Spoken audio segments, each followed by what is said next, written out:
Spray planes are out in force lately.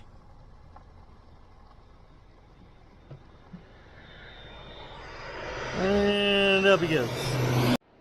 And now we drive away before we smell anything. They're all going crazy, spraying head moths in sunflowers or spider mites in corn. Yeah. See? There he goes. And morning. Welcome to Friday. So it's been a short week to say the least for me. I helped load out cattle Monday morning because we were shipping cattle. And then I left. Family and I loaded up. We went camping. Well, camping for the week. Went to Jellystone. Yeah, good old Jellystone Park. Who knew? They got cabins you can rent. We rented a nice cabin. Had a fun couple of days up in the mountains. Well, the edge of the mountains. Got back last night. As I got back, the tuna was loading up his car. Him and the boss, they were leaving. Didn't know that was going to happen. I'd heard they might, but the fact we just happened to show up as they were leaving. And he goes, yeah, and tomorrow Bart's going to be gone, Glenn's going to be gone, Cameron's going to be gone, and Grant's going to be gone. So it's just me, Pinchy, Junior, and Aaron. Hey, Ron. Even though his name isn't spelled that way. So it's kind of weird. It's a ghost town around here. But as you've seen there, Hector's got cattle feeding under control. Pretty sure we got a cowboy today. I think he said he was here today. Gonna ride pins, check for sick ones. I am gonna go get started making maps because holy crap, do we got a lot of stuff to spray. Oh, look at the pretty flowers. Now look at this. This is 1 week's maps. Or not maps, reports from our agronomist. We got a lot of spraying to do. You know how long it takes me to read that? When I read it like a 3rd grade level or something? Okay, it's not that bad, but I am not fast. It took me like 30 minutes last night to go through that, mainly because I had to keep rereading it because I'm trying to talk to everyone at the shop while I'm reading it. Slows down the process a bit. Take a quick break from the maps real quick while no one's here yet. We got quite the project going on here. You know, so there's no door. We got all the metal on the inside and the walls stripped out. And these guys working on the outside. We're ripping this entire wall down to redo it correctly. So 20 some odd years ago, we had the door here expanded. You can see where the old post used to meet the concrete. Bumped it out a couple of feet on each side. Problem is though, when they did that, they cut the support beam obviously, but they didn't put a new support beam in. There's no rigidity there. So, this is a west facing wall. Every time the wind blows 20 miles an hour, this whole wall flexes because there's no strength left. And then our door, because it wasn't near heavy enough, would flex even more. So when we'd have real big windstorms, we'd have to put something against the door to try and help prevent it from caving in. Ain't you already done feeding? Call me damn. Well, we talked to a local contractor, same one that did the new enclosure down at our spray shed for where we put all the seed and everything. And he came and looked and he goes, honestly, he goes, one, your door is way too light. But in order to fix it right, we got to rip this whole wall down and start over and put in true supports that tie everything in together the correct way, and then a much heavier door. So that's that project. That's the main reason I brought you guys today, so I can document that. Speaking of the guys, there's Lee, ready to get started.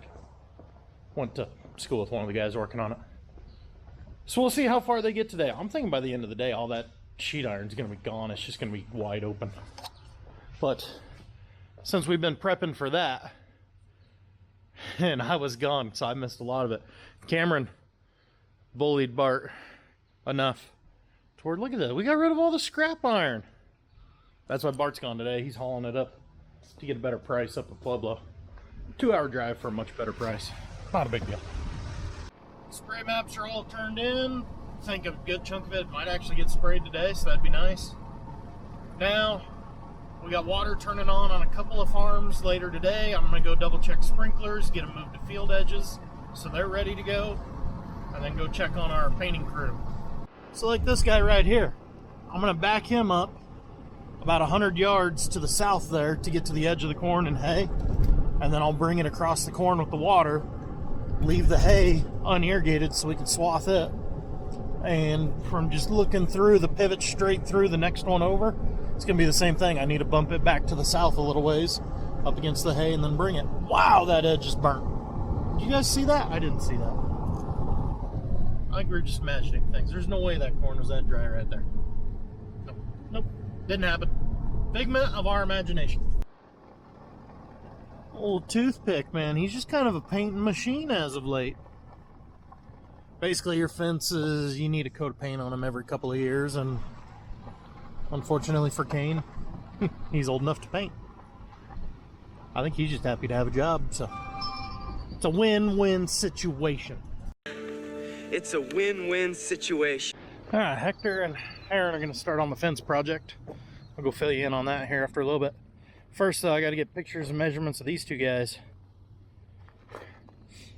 Couldn't even take the rocks out of them. Adding more stuff to the auction list, part of our cleanup. We've got these two rock boxes. I freaking loved them, but we needed the weight back on the tillage tractor and the planting tractor to kind of hold them down a little bit better, so rock boxes had to go. Last pivot I needed to get moving is on the move. There's the email or text message saying it's on the move.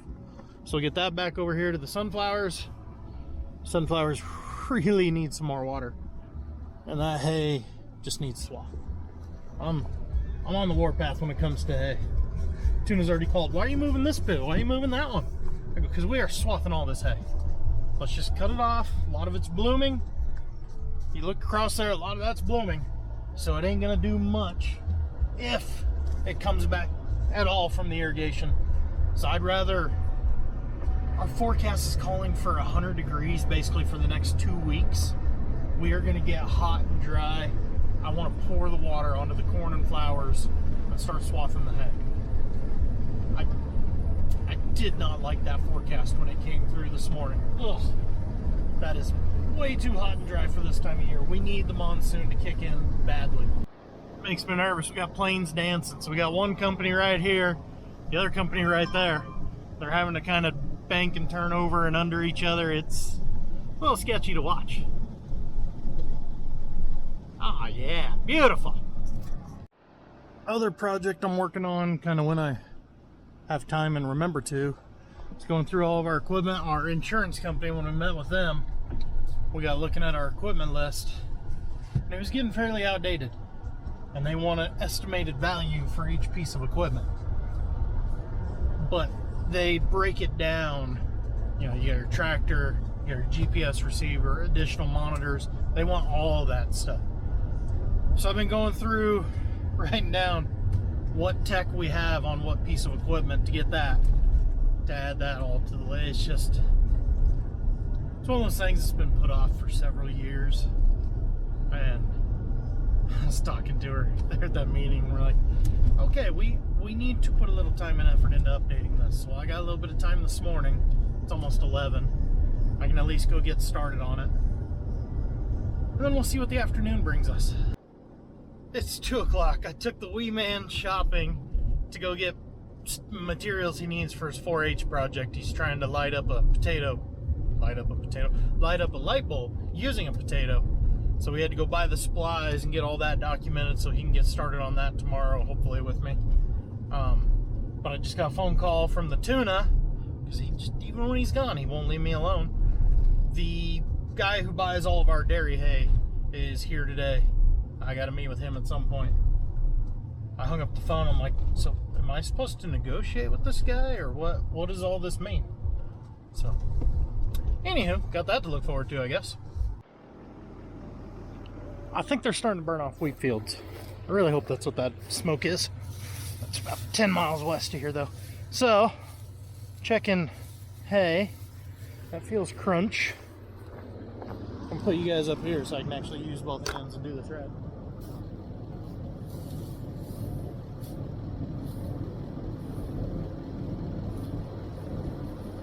So you want to try to find a place that feels a little bit different, like it may be a little wet, and give it the twist test. That's how you know if there's any stem moisture left.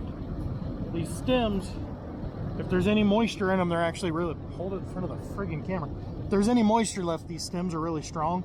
So if you can twist them and break them like that, it means there's no moisture left in them. So, that means Wolfman and Toothpick are the hay crew tomorrow.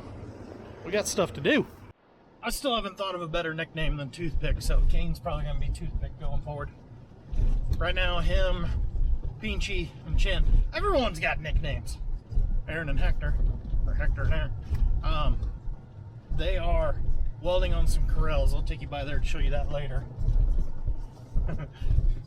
What really sucks though is we got end rows everywhere, so the orders got a little mixed up and they started swathing on the wrong field. So we got end rows over there and end rows over here. But with everybody gone this weekend, it's just me and Toothpick kind of to rake and bale, and then I'll run the loader and he'll run a truck, getting them all picked up. We got 30 acres here, potentially another 30 acres a couple miles east of here. We'll go check it as well. Wow, what a hole. Wow, what a hole. I mean, I had to do that one, right? So, since we had kind of a mass cleaning project in here, we cleaned up out here as well. Got rid of a whole bunch of random useless crap that was piled up along here. I think we're going to move our iron, scrap iron out here, so it's out of the way in there, gives us some more room. Try and fill this up with more useful stuff. Then we figured while we're messing with power in the shop, because we had to obviously cut power for them to take out a wall, called the power company, said, hey, this pole is really, really rotted. Any chance we can get it changed out? So they brought out like 5 trucks and 500 guys. And then our electrician had to be here as well because he had to strip all of our stuff. Put in a much bigger breaker. We got this thing set up a whole lot nicer. And then we can actually add on to it easily now if we want to. So that's nice. Now we just gotta convince them to change that pole before it falls. I've kind of managed to do nothing all afternoon. Just little odd jobs here and there, kind of killing time. Hay buyer, I talked to them a while ago. They were going to look at a barn and I haven't heard back, so I'm assuming they just called the tuna. So I was waiting on them for nothing type of deal, which honestly makes more sense than me meeting with them. It's supposed to turn on water right now, but as you can see, there's not a whole lot of water here. I'm gonna go rake some junk together real quick, some junk weeds and hay, kill some time. Had a real quick rethink, and I figured if water was just getting over there a couple miles, it would probably be over here. And I'm glad I thought of that, because I got here just in time for this water to be turned on. So one ditch on, one to go, but that one's gonna need to build for a little while, so now we're gonna go rake. So as per usual around here, there's a little bit of a miscommunication on which field to be swathed the other day. They were supposed to swath that one, and he started swathing this one, which by the looks of it now, it might as well be, because it's bloomed out, but whatever. Problem is, we got 3 end rows, and look at these friggin' tracks. Good 2 foot deep. I'm not bouncing that twice with a baler, potentially in the middle of the night. So I'm just coming along here. I've got this rake spread open as far as it possibly can. It can almost do 3 rows, but basically putting these 2 together to turn around and put the double with that single, so only one pass along this edge. And I'll just tell him when he swaths the field, don't even cut the ends again, just turn around. It'll be close enough. We used to do 3 end rows all the time whenever we used stack hands, because you never raked. You would just pick it up direct like that.